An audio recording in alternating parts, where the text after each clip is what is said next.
Hello everyone, मेरा नाम शिवांग है और आज हम बात करने वाले एक नए बिजनेस आइडिया के बारे में जो कि है कॉल सेंटर का बिजनेस। कॉल सेंटर होता क्या है? कॉल सेंटर एक ऐसा डिपार्टमेंट है, सेंट्रलाइज्ड डिपार्टमेंट है जहां से आप हैंडल कर सकते हैं इनबाउंड कॉल्स को और आउटबाउंड कॉल्स को। मतलब कि कॉल सेंटर एक ऐसा मीडियम है जिसकी मदद से आप एक बार में 100 नहीं, 200 नहीं, 300, 400 कस्टमर तक एक ही जगह रहकर आप अपने कस्टमर तक पहुंच सकते हैं। चाहे वो आपके सेल्स के कस्टमर हो, फिर इनबाउंड के कस्टमर हो, या फिर कस्टमर सर्विस के कस्टमर हो, या फिर फीडबैक के कस्टमर हो, या फिर मार्केट रिसर्च के लिए हो, आप अपने कस्टमर तक इजीली एक जगह रहकर ही पहुंच सकते हैं।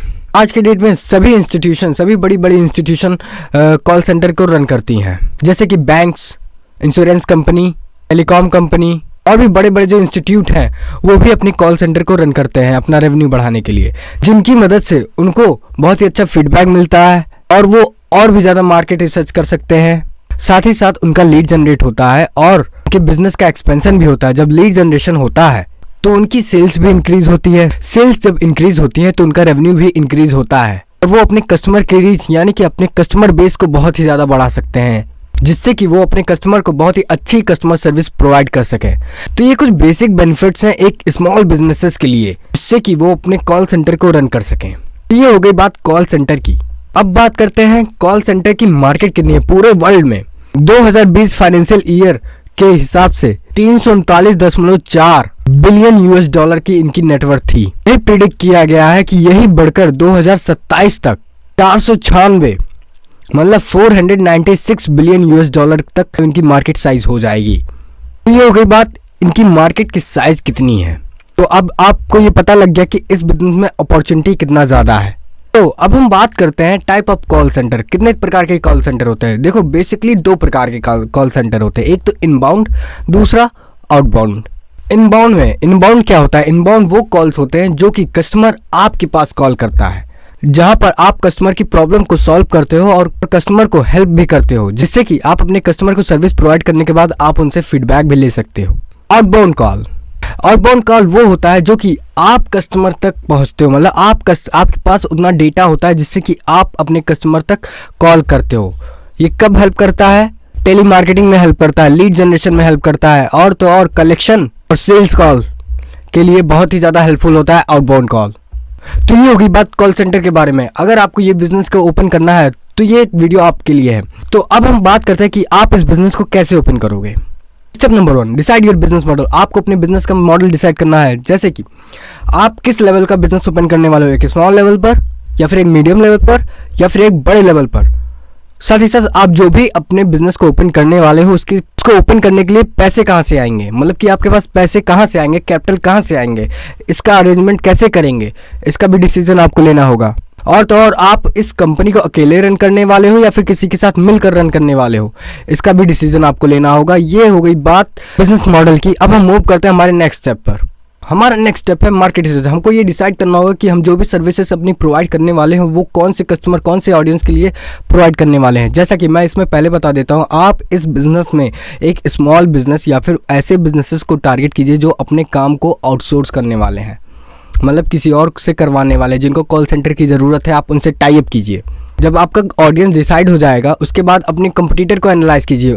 देखिए कि आपके एरिया में क्या कोई कंपटीटर है, अगर है तो उसकी प्राइसिंग क्या है, उसकी अपनी सर्विसेज के चार्ज की प्राइसिंग क्या है, जिससे कि आपको भी ये आइडिया लग जाएगा कि आपको भी अपने बिजनेस में कौन सी प्राइस रखना चाहिए। साथ ही साथ अपने कंपटीटर के एक्सटीरियर और इंटीरियर पे ज़्यादा ध्यान दीजिएगा और उनसे अच्छा इंटीरियर और एक्सटीरियर अपने कंपनी, अपने आउटलेट, अपने दुकान, अपने शॉप की कीजिएगा। ये कुछ बेसिक बातें हैं मार्केट रिसर्च से। अब हम मूव करते हैं हमारे नेक्स्ट स्टेप पर। हमारा नेक्स्ट स्टेप है डिसाइड योर निश। आपको अपना निश को डिसीजन लेना होगा, जैसे कि सेल्स कॉल करनी है कि फीडबैक कॉल करनी है कि मार्केट रिसर्च करना है, कलेक्शन करना है।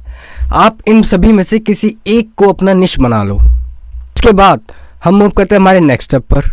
आपको अपना बिजनेस का टाइप डिसाइड करने लेना है, जैसे कि आप इस बिजनेस को अपने बिजनेस टू बिजनेस के लिए करने वाले हो या फिर बिजनेस टू कस्टमर। मैं तो रिकमेंड करूंगा कि आप इस बिजनेस को बिजनेस टू बिजनेस के लिए कीजिए, जिससे कि आपको अच्छा खासा प्रॉफिट भी गेन होगा। तो अब हम मूव करते हैं हमारे नेक्स्ट स्टेप पर। हमारा नेक्स्ट स्टेप है raise money to start this business. इस बिजनेस को स्टार्ट करने के लिए आपको पैसे कहाँ से लाएंगे। अगर आप इस बिजनेस को ओपन करने में सक्षम नहीं है तो ये भी स्टेप आपके लिए है। बेसिकली दो तरीके होते हैं पैसे रेज करने के, एक तो होता है डेप्ट, एक होता है इक्विटी। डेप्ट क्या होता है? डेब्ट का मतलब होता है उधारी, ठीक, किसी से लोन ले लेना, कोई भी सामान गिरवी कर देना, फिर किसी से पैसे ले लेना, उधारी पे पैसे ले लेना। ये कुछ बेसिक डेब्ट के सोर्स है जहां से आप पैसे को अरेंज कर सकते हैं। तो अब हम बात करते हैं इक्विटी। देखो इक्विटी में क्या होता है, इस इक्विटी में आपके शेयर्स डाइल्यूट होते रहते हैं, जैसे कि पार्टनरशिप हो गया और इन्वेस्टर हो गया। पार्टनरशिप आपके बिजनेस में तभी पैसे लगाएगा जब उसको आपके बिजनेस के प्रॉफिट में से उसको हिस्सेदारी चाहिए होगी। इन्वेस्टर भी तभी आपके बिजनेस में पैसा लगाएगा जब आपके बिजनेस का मॉडल अच्छा होगा और उसमें प्रॉफिट उसको नजर आएगा। बस थोड़ा सा फर्क है पार्टनरशिप में और इन्वेस्टर में। पार्टनरशिप, जो भी बंदा आपके साथ पार्टनरशिप करेगा वो आपके साथ वर्क भी करेगा आपके बिजनेस को बढ़ाने के लिए, लेकिन जो आपके इन्वेस्टर होंगे वो आपके साथ वर्क नहीं करेंगे, उनका पैसा आपके लिए वर्क करेगा। ये कुछ बेसिक डिफरेंसेस थे पार्टनरशिप और इन्वेस्टर के बीच में। तो ये हो गई बात आप पैसे अरेंज कहाँ से करोगे। अब हम मूव करते हैं हमारे नेक्स्ट स्टेप पर। हमारा नेक्स्ट स्टेप है लोकेशन। अगर आप इस बिजनेस को एक ऑफिस के रूप में ओपन करने वाले हो तो आपको अपना लोकेशन डिसाइड करना होगा। लोकेशन ऐसा होना चाहिए जो मार्केट प्लेस में हो, जहाँ पे ट्रांसपोर्टेशन की सर्विस अवेलेबल हो, साथ ही साथ वो आपके टारगेट ऑडियंस के पास हो। ये सब कुछ बेसिक पॉइंट्स हैं लोकेशन से रिलेटेड। अब हम मूव करते हैं हमारे नेक्स्ट स्टेप पर, इंफ्रास्ट्रक्चर। आपको अपने बिजनेस के लोकेशन डिसाइड करने के बाद आपको अपने शॉप का इंफ्रास्ट्रक्चर भी डिसाइड करना होगा। जैसे कि आप जो भी शॉप ओपन करने वाले हो या फिर जो भी रूम लेने वाले हो वो स्पेशियस होना चाहिए, वहाँ पे अच्छी खासी वेंटिलेशन सर्विस हो, साथ ही साथ वहाँ पे एयर कंडीशनिंग की फैसिलिटी अवेलेबल हो, और तो और वहाँ पे वाटर सप्लाई, इलेक्ट्रिसिटी सप्लाई भी अवेलेबल होना चाहिए। तो ये हो गई बात इंफ्रास्ट्रक्चर से रिलेटेड। अब हम मूव करते हैं हमारे नेक्स्ट स्टेप। जैसे कि मैंने आपको बताया, आपको इस बिजनेस को B2B रखना होगा। अगर आप अच्छा खासा मार्जिन या फिर अच्छा खासा प्रॉफिट गेन करने वाले हो तो मतलब कि आपको दूसरे बिजनेसेस को अपनी कॉन्ट्रैक्ट बेस पे सर्विस प्रोवाइड करनी चाहिए। कॉन्ट्रैक्ट बेस्ड सर्विस आप कैसे प्रोवाइड करोगे? पहले तो आप अपने लोकल एरिया में एक लिस्ट बनाओ, बिजनेसेस आपके लोकल एरिया में कितने हैं, ठीक। फिर उनसे आप कांटेक्ट करो, उनसे पूछो कि भैया क्या आपको अपने बिजनेस को एक्सपेंड करना है। अगर वो बोलते हैं हाँ, तो आप अपने सर्विसेज को बताइए कि हम अपने कॉल सेंटर की मदद से आपके बिजनेस को एक्सपेंड कर सकते हैं। अगर वो मान जाते हैं तो आप उनके साथ एग्रीमेंट कर लीजिए, फिर जाके आप अपनी सर्विसेज को उनको प्रोवाइड करना शुरू कर दीजिए। तो ये हो गई बात आपके बिजनेस मॉडल कैसा होना चाहिए। जैसा कि मैंने आपको बताया, कॉन्ट्रैक्ट बेस्ड सर्विस होना चाहिए। तो अब हम मूव करते हैं हमारे नेक्स्ट स्टेप पर। हमारा नेक्स्ट स्टेप है रिक्रूटिंग स्टाफ। पहले नंबर बात, अगर आप इस बिजनेस को एक बड़े लेवल पर स्टार्ट करने वाले हो या फिर एक मीडियम लेवल पर भी स्टार्ट करने वाले हो तो भी आपको ऐसे 2 स्किल्ड लेबर या फिर वर्कर की ज़रूरत होगी जिनकी मदद से आप इस बिजनेस को ऑपरेट कर सकोगे। वर्कर ऐसे होने चाहिए जिनके पास मैनर्स अच्छे हों और वो फुली ट्रेंड होने चाहिए कॉलिंग के मामले में, ठीक, जिससे कि आपकी अपनी कस्टमर सर्विस इंप्रूव हो सके। ये कुछ बेसिक पॉइंट्स थे रिक्रूटिंग से रिलेटेड। अब हम मूव करते हैं हमारे नेक्स्ट स्टेप पर। हमारा नेक्स्ट स्टेप है रजिस्ट्रेशन एंड लाइसेंसेस। जैसा कि मैंने आपको पहले बताया था कि आपको अपने ओनरशिप का, अपने फर्म के ओनरशिप का डिसीजन लेना होगा, तो इसीलिए आपको अपने फर्म को ROC के साथ रजिस्टर कराना होगा, चाहे तो प्रोप्राइटरशिप में या फिर पार्टनरशिप फर्म में या फिर लिमिटेड लायबिलिटी पार्टनरशिप फर्म में या फिर 1 पर्सन कंपनी में या फिर प्राइवेट लिमिटेड कंपनी में। इन 5 में से आप किसी में भी एक अपने बिजनेस को रजिस्टर करा सकते हो। उसके बाद अगर आपके बिजनेस का टर्नओवर 12 लाख से ऊपर हो जाता है तो आपको GST मतलब गुड्स एंड सर्विसेज टैक्स का लाइसेंस लेना पड़ेगा। साथ ही साथ आपको इंटरनेशनल या फिर लोकल एरिया में कॉलिंग करने के लिए आपको डॉट का लाइसेंस लेना होगा। ये कुछ बेसिक लाइसेंसेस हैं जिनकी मदद से आप एक कॉल सेंटर को ऑपरेट कर सकते हैं। इसके बाद अब हम मूव करते हैं हमारे नेक्स्ट स्टेप पर। हमारा नेक्स्ट स्टेप है promotion and marketing. Promotion and marketing एक बहुत ही ज़्यादा इंपॉर्टेंट रोल प्ले करता है जिसकी मदद से एक कंपनी बहुत ही हाई रेंज पे, हाई स्पीड से वो ग्रो कर सकती है। तो अगर आप भी ग्रो करना चाहते हैं तो प्रमोशन एंड मार्केटिंग आपको भी बहुत अच्छे से करनी होगी। पहले तो मैं कुछ बेसिक टिप्स आपको बताने वाला हूं प्रमोशन एंड मार्केटिंग से रिलेटेड। आपको अपने बिजनेस के विजिटिंग कार्ड और पैम्पलेट को छपवा कर अपने लोकल एरिया में डिस्ट्रीब्यूट कराने होंगे। डिजिटल मार्केटिंग करा लेना चाहिए अपने बिजनेस और सर्विसेज के बारे में, और जो भी आप सर्विसेज को प्रोवाइड करते हो उसकी एक वीडियो बनाकर आप अपने यूट्यूब चैनल पर अपलोड कीजिए।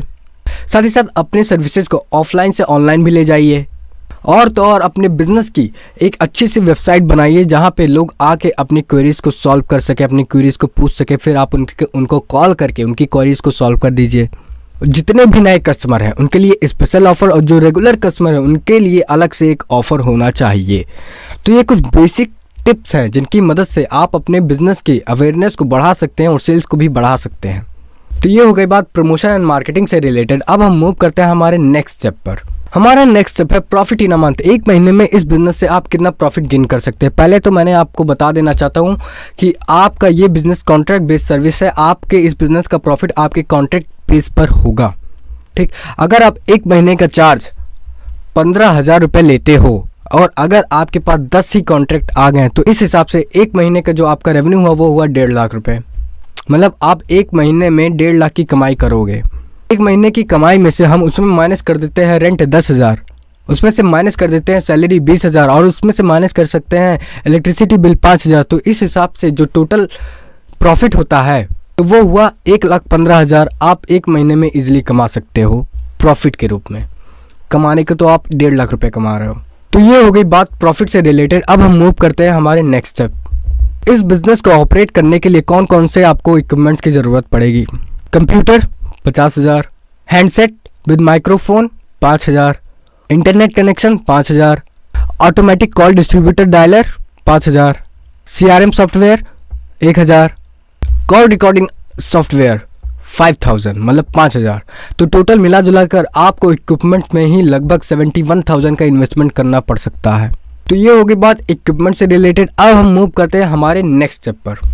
हमारा नेक्स्ट स्टेप है इन्वेस्टमेंट रिक्वायर। देखो, इस बिजनेस को ऑपरेट करने के लिए या फिर ओपन करने के लिए आपको कितने पैसे की ज़रूरत पड़ेगी। Security deposit 50,000, rent 10,000, digital marketing 10,000, registration and licenses 15,000, marketing collaterals 10,000, equipments 71,000, website 10,000, salary 20,000, electricity bill 5,000। तो टोटल मिला जुला कर आपको 2,01,000 का इनिशियल इन्वेस्टमेंट लग सकता है इस बिजनेस को स्टार्ट करने के लिए।